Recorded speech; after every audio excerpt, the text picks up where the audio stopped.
Hello students, कैसे हो सब। आज हम यहाँ पे बात करेंगे द्विध्रुव आघूर्ण की। मैंने इससे पहले वाले लेक्चर में भी आपको द्विध्रुव आघूर्ण ही बताया था, लेकिन कुछ एग्जाम्पल थे जिसके बारे में हम यहाँ पे बात करेंगे।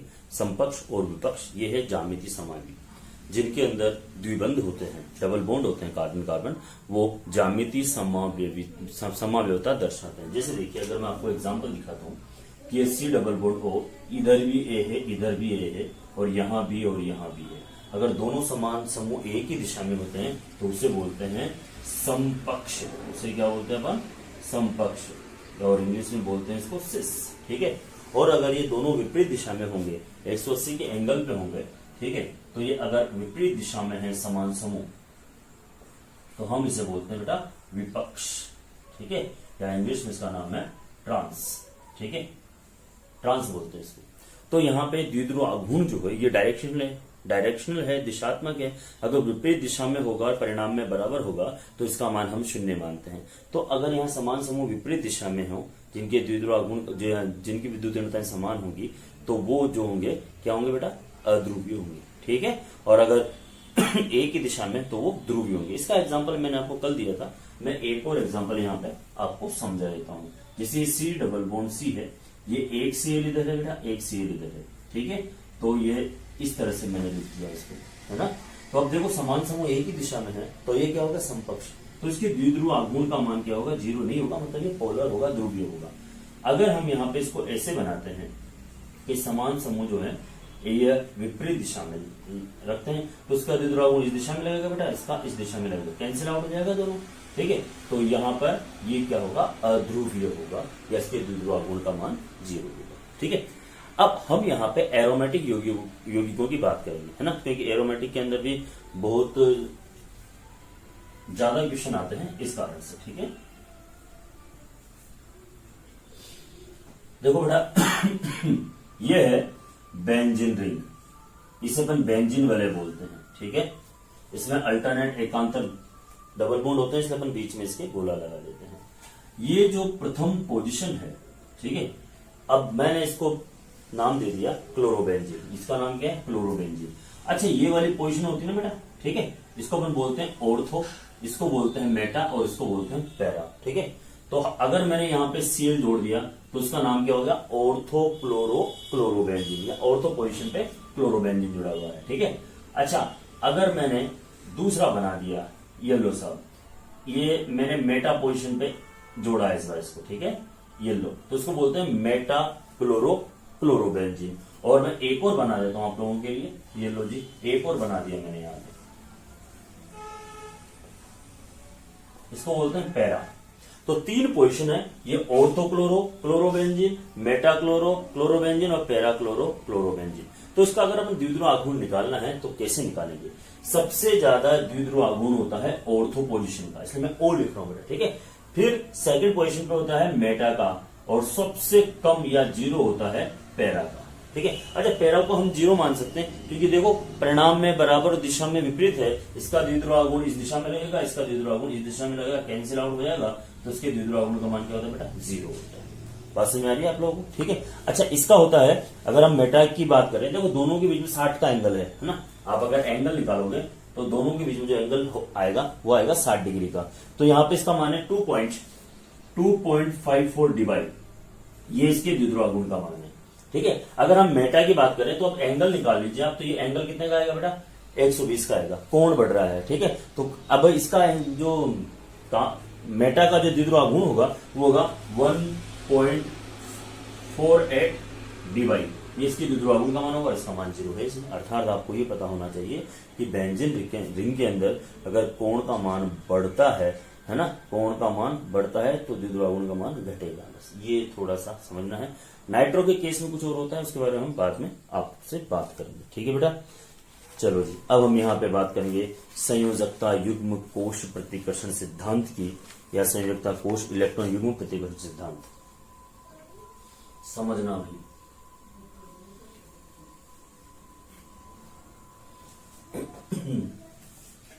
संयोजकता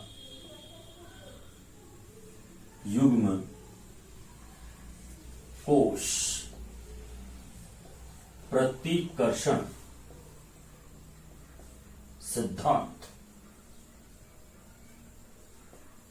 संयोजकता युग्म कोश प्रतिकर्षण सिद्धांत, इसको हम VSPER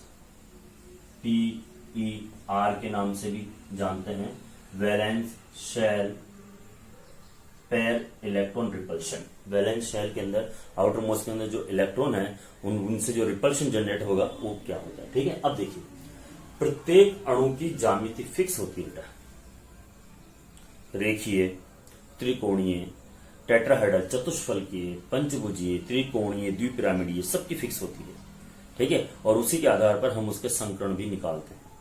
लेकिन अगर किसी अणु के केंद्रीय परमाणु पर एकांकी इलेक्ट्रॉन युग्म उपस्थित होता है तो वो एकांकी इलेक्ट्रॉन युग्म जो है उसकी ज्यामिति को विकृत कर देता है, और उस एकांकी इलेक्ट्रॉन युग्म या संयोजकता युग्म कोश इलेक्ट्रॉनों के कारण जो प्रतिकर्षण जन्य उत्पन्न होता है, जिससे उसकी ज्यामिति विकृत हो जाती है, उसे हम इस नाम से जानते हैं, संयोजकता युग्म कोश प्रतिकर्षण सिद्धांत।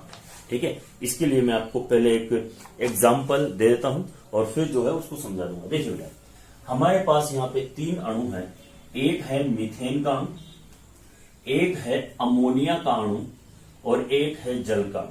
ठीक है, और सबसे अच्छी बात यह कि तीनों में एक ही संकरण है बेटा, इसमें भी sp3 संकरण है, इसमें भी sp3 संकरण है और इसमें भी sp3 संकरण है, लेकिन तीनों के बॉन्ड एंगल जो कोण है वो अलग अलग है। इसका बॉन्ड एंगल है 109 डिग्री 28 मिनट का, इसका बॉन्ड एंगल है लगभग 160 डिग्री का, और इसका बॉन्ड एंगल है 105 डिग्री का, मतलब 104.5 होता है, तो अपन राउंड फिगर में लिखते हैं। ठीक है, तो आपके पास 3 अणु हैं, तीनों में जब संकरण समान है तो बंद कोण अलग अलग क्यों है, और बंद कोण अलग अलग है तो ज्यामितियां भी अलग अलग ही होंगी। अब वो अलग अलग क्यों होंगी उसी को समझना है, वो समझ में आ जाएगा तो ऐसा जाता है युग्म कोश प्रतिकर्षण सिद्धांत जो है वो आपको समझ में आ जाएगा। ठीक है, देखो भाई मीथेन की बात करूं मैं, तो मीथेन में एक कार्बन से 4 हाइड्रोजन बंधे हुए हैं, और ये इस तरह से इसका स्ट्रक्चर है बेटा, टेट्राहेड्रल, चतुष्फलकीय है ना, और मैं इस टेट्राहेड्रल को ऐसे ही डिनोट करूंगा।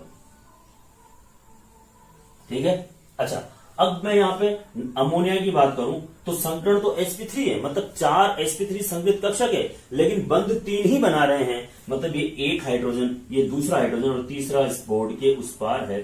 ठीक है, तीसरा हाइड्रोजन, तो एक क्या बचा, एक बचा लोन पेयर, एकांकी इलेक्ट्रॉन युग्म। लोन पेयर ऋणावेश होता है, ये लोन पेयर क्या करता है बेटा, इस लोन पेयर इस बॉन्ड पेयर को, बंद युग्म को रिपल करता है, प्रतिकर्षित करता है, प्रतिकर्षण है ना, ये इसको रिपल करेगा, प्रतिकर्षित ये करेगा, तो बंद कोण का मान क्या रहेगा, छोटा हो जाएगा। देखो इसमें कोई लोन पेयर नहीं है, इसलिए बॉन्ड पेयर एंगल समान है, इसमें एक लोन पेयर है, लोन पेयर है तो इसको क्या करेगा, रिपल करेगा, रिपल करेगा, तो ये बंद कोण क्या हो जाएगा, छोटा हो जाएगा। क्या अगर ये लोन पेयर नहीं होता तो इसकी ज्यामिति भी तो ऐसी होती है, तो ये विकृत कैसे रही, बिगड़ी कैसे, इसको बोलते हैं विकृत चतुष्फलकीय या पिरामिडीय ज्यामिति। ठीक है, तो इस लोन पेयर के कारण ज्यामिति बिगड़ गई। चलो जी, मैं जल के अणु की बात कर लेता हूं। केंद्रीय परमाणु ऑक्सीजन है और इसमें 2 ही बंध बनेंगे कि दो हाइड्रोजन है, तो 4 sp3 संकृत कक्षक है, ये दोनों एकांकी इलेक्ट्रॉन युग्म लोन पेयर के रूप में रहेंगे। अब क्या होगा बेटा, रिपल्शन ज्यादा होगा इनका, लोन पेयर प्रतिकर्षण क्या होगा, ज्यादा होगा, तो ये बॉन्ड पेयर को भी तो रिपल करेंगे तो बॉन्ड एंगल क्या हो जाएगा, छोटा हो जाएगा, और इसकी ज्यामिति विकृत या उल्टे वी आकार की कह सकता हूं मैं, है ना, या ज्यामिति क्या है, उल्टे वी आकार की। तो ये सारी घटना क्यों घटी, इस लोन पेयर के कारण। ठीक है, और इसके बंद कोण का मान है 105 और इसका 107, इसकी ज्यामिति है बेटा उल्टे वी आकार की। ठीक है, और ये है पिरामिडीय और ये है समचतुष्फलकीय, ये VSPER valence shell pair electron या इलेक्ट्रॉन पेयर रिपल्शन थ्योरी बोलते हैं बेटा इसको भाषा में। आपको अब क्या है उसको मैं आप थोड़ा सा आपको एक्सप्लेन कर देता हूं, क्योंकि बहुत से वैज्ञानिक भी आएंगे, अपनी अपनी बात करेंगे। ठीक है, उसके बारे में आपको यहाँ पे समझा देता हूँ। अच्छा, एक चीज और मैं यही एक्सप्लेन कर देता हूँ आपको, जो इलेक्ट्रॉनों का रिपल्शन है बेटा, है ना, वो LP लोन पेयर में सबसे ज्यादा प्रतिकर्षण होता है, वो आप यहाँ देख रहे हो। ठीक है ना, फिर होता है लोन पेयर और BP बॉन्ड पेयर में। ठीक है, लोन पेयर और BP बॉन्ड पेयर में, और सबसे कम होता है BP बॉन्ड पेयर और बॉन्ड पेयर में। ठीक है। बॉन्ड पेयर में सबसे कम और लोन पेयर में प्रतिकर्षण जो है वो क्या होगा, सबसे ज्यादा होगा। ठीक है, और इसी के आधार पर ज्यामितियां जो है विकृत हो जाती हैं। बात समझ आएगी बेटा। ये है हमारा वैलेंस संयोजकता युग्म कोश इलेक्ट्रॉन प्रतिकर्षण सिद्धांत।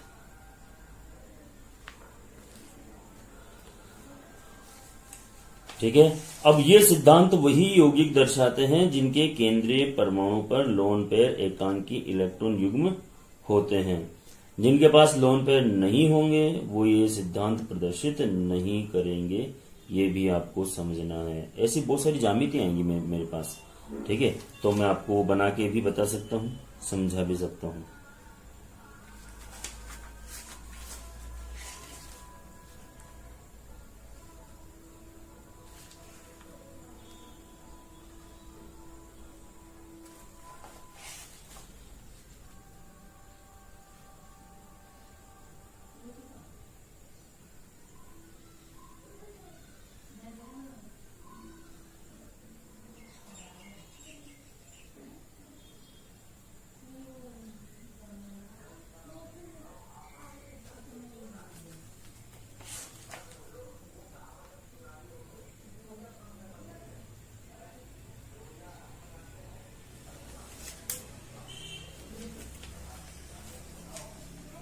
चलो जी, अब हम यहां पे बात करेंगे बंध का ध्रुवण, है ना, पोलराइजेशन ऑफ बॉन्ड, फायंस के नियम, है ना। यहां से एक क्वेश्चन आता है फायंस के नियम से, क्योंकि यहां पे जब किसी भी सहसंयोजक बंध का ध्रुवण होता है तो उसमें आयनिक करैक्टर आ जाते हैं। ठीक, तो इस सिद्धांत के बाद हमारे पास है बंध का ध्रुवण। ठीक है, या ध्रुवणता किसे कहते हैं? ध्रुवण, ध्रुवणता होती क्या है, या इसका एक और पॉइंट है सहसंयोजक यौगिकों में आयनिक गुण। ठीक है, तो हम यहां पे हेडिंग डाल रहे हैं बेटा, बंध का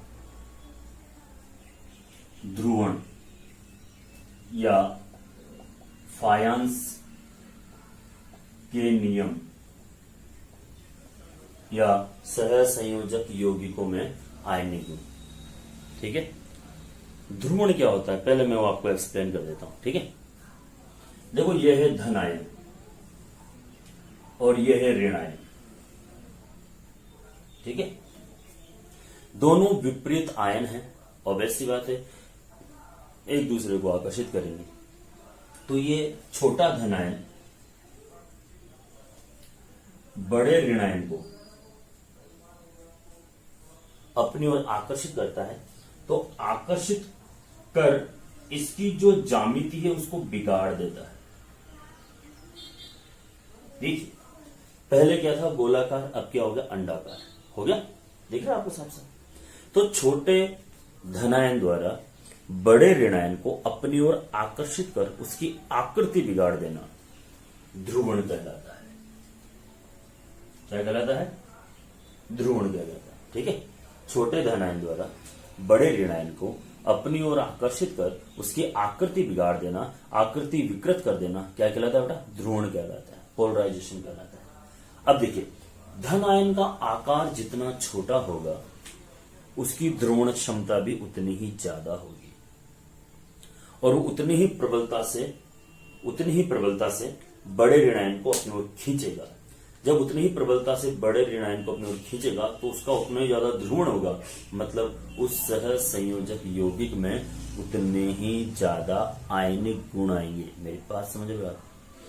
उस सह संयोजक यौगिक में उतने ही ज्यादा आयनिक कैरेक्टर आएंगे। ठीक है, ओके। जैसे आप देखिए, मैं समझाता हूं आपको। एक तो है ये लिथियम का क्लोराइड, एक है लिथियम का आयोडाइड। आयोडीन का आकार सबसे बड़ा है, मतलब हेलोजन में, और क्लोरीन का छोटा है, तो इसका ध्रुवण ज्यादा होगा। तो ये है तो आयनिक, लेकिन इसमें मतलब ये है तो कोवलेंट सहसंयोजक, लेकिन इसके अंदर क्या आ जाएंगे? आयनिक कैरेक्टर। बस में एलिमेंट है। तो बड़े ऋणायन का छोटे धनायन बड़े ऋणायन का छोटे धनायन द्वारा अपनी ओर आकर्षित कर उसकी आकृति बिगाड़ देना या आकृति को विकृत कर देना ध्रुवण कहलाता है। ठीक है, और ध्रुवण के आधार पर सहसंयोजक यौगिकों में आयनिक गुण या आयनिक कैरेक्टर आ जाते हैं। ये चीज आपको समझ में आनी चाहिए। फिर मैं इसको विस्तार पूर्वक आप लोगों से बात करूंगा टॉपिक टू टॉपिक।